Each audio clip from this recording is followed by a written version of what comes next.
I've done it. I've solved boredom once and for all. That's right. I found the secret recipe to make anything interesting, and I mean anything. But what is the secret, I hear you ask? Well, it's simple. Just add crocodiles. Don't believe me? Think of something boring, like washing the dishes. Pretty dull and unexciting, right? But what if you looked down and you saw a croc thrashing around in there?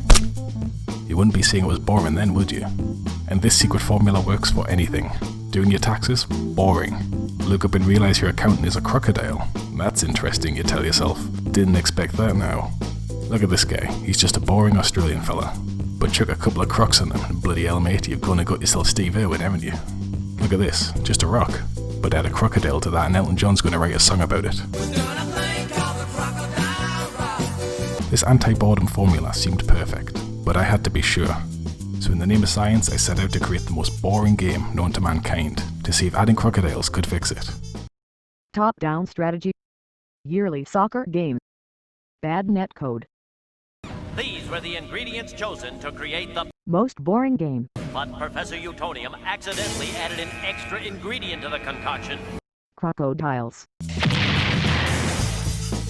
Going back to the list of game ideas I made for the Friend Jam, I decided to make Crocodile, the best game about crocodiles playing soccer that you will play this week.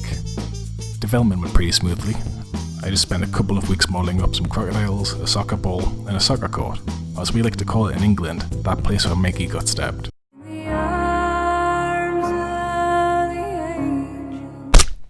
I then set up a basic RTS style control system, in which players can select a croc and give them orders, add some physics to the ball, and a collision box to each set of goalposts to detect when the ball enters them. And then I just had to add the other basic soccer rules, such as yellow cards, red cards, eating the other players, spectator mode for anyone lucky enough to have more than one friend who wants to play with them. And like that, the game was finished. Except there was a slight bug with the multiplayer. Don't worry though, it was an easy fix. I just had to remake everything that was related to the online, such as the scoring system, or setting the player characters, or the spectator camera, or the basic control systems. So yeah, I just had to remake 90% of the game. A few weeks later, I had it done for real this time, on Boxing Day, when everyone is offline and doing holiday stuff, and I need to test this multiplayer only game. No worries, I still tested it. I just had to open a bunch of windows, slow my PC down to a crawl, and then alt-tab between them all to play against myself and assume that's how it would work online. And bam, easy as that, you've got yourself a brand new exciting game full of crocodiles.